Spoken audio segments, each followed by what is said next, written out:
Imagine being aboard the grandest ship in the world, assured it's unsinkable.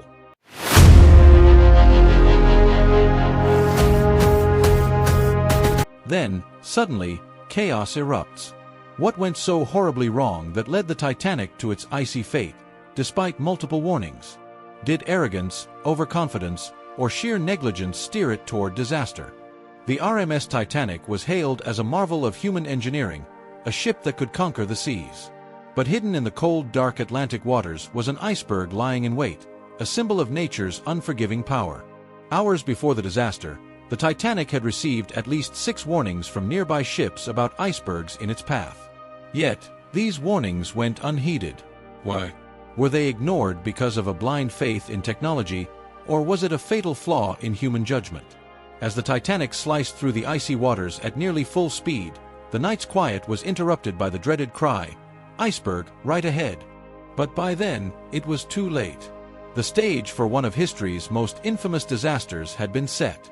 Throughout the day and into the night of April 14, 1912, the Titanic's wireless operators were inundated with iceberg warnings. Ships like the Californian and the Mesaba sent urgent messages about a massive ice field. However, many of these warnings never reached the bridge. Why?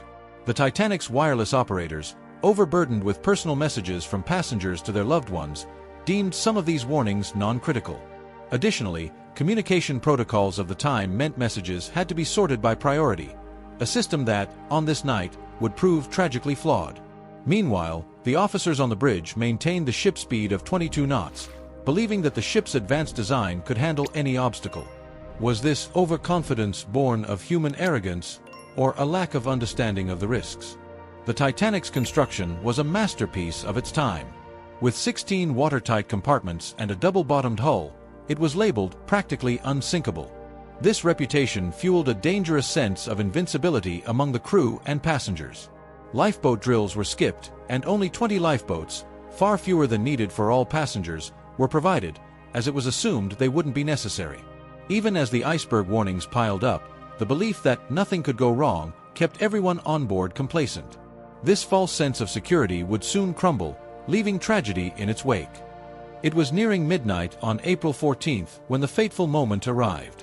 The lookout, Frederick Fleet, stationed high in the crow's nest, peered into the darkness. The night was eerily calm, with no waves to break against an obstacle and no moonlight to illuminate the ocean's surface. Then, he saw it, a massive, towering iceberg directly in the Titanic's path. Fleet rang the warning bell 3 times and picked up the phone to the bridge. His words, "Iceberg right ahead," would echo in history.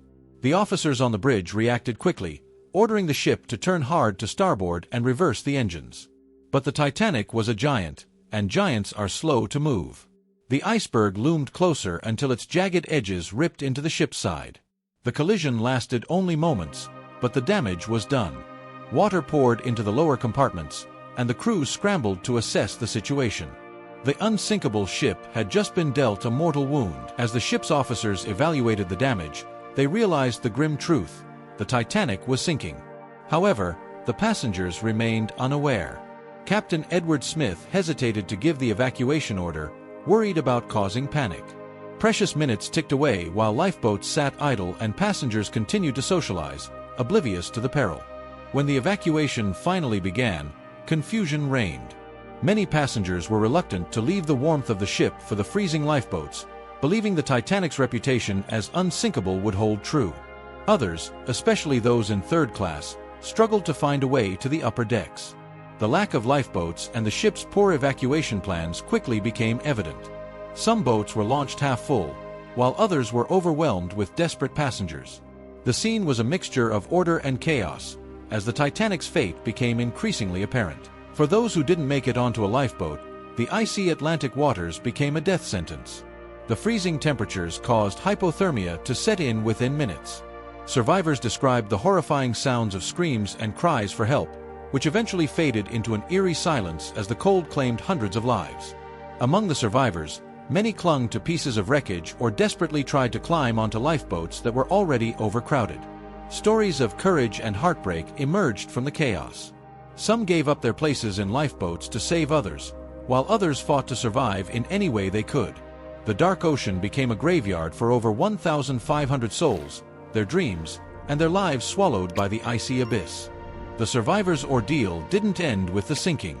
Hours passed before the RMS Carpathia arrived, alerted by distress calls. By the time the Carpathia reached the scene, the icy waters were silent, filled with floating debris and lifeless bodies. The crew of the Carpathia worked tirelessly, pulling freezing, exhausted survivors into the safety of their ship. Each lifeboat brought harrowing tales of survival.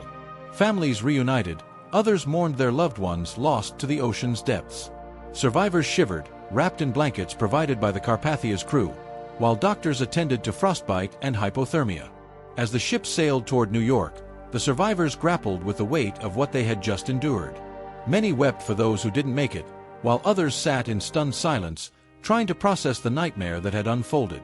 When the Carpathia arrived in New York on April 18th, the city was blanketed in rain, mirroring the somber mood of the survivors. Thousands gathered at the docks, waiting for news of their loved ones. Reporters clamored for stories, while families searched the faces of the disembarking passengers, hoping for a miracle. The survivors faced a whirlwind of emotions. Relief at reaching safety was overshadowed by the loss of family and friends. Many struggled to answer the reporters' questions, their voices trembling as they recounted the tragedy.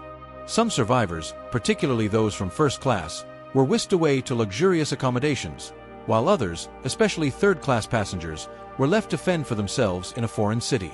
This moment marked the beginning of a long journey of healing, as survivors tried to rebuild their lives amidst the shadow of the Titanic sinking. The Titanic sinking sparked outrage and disbelief across the world. How could such a tragedy happen to a ship deemed unsinkable?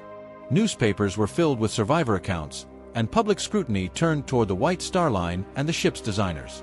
Inquiries were held on both sides of the Atlantic. Survivors and crew members testified about the lack of lifeboats, the ignored iceberg warnings, and the chaotic evacuation. The hearings revealed shocking details about the ship's safety shortcomings and fueled debates about maritime laws. These investigations marked a turning point in ship safety regulations, leading to the creation of the International Convention for the Safety of Life at Sea, SALAS. However, for the survivors, reliving the night's horrors during testimonies reopened deep emotional wounds. Thanks for watching, and subscribe my channel.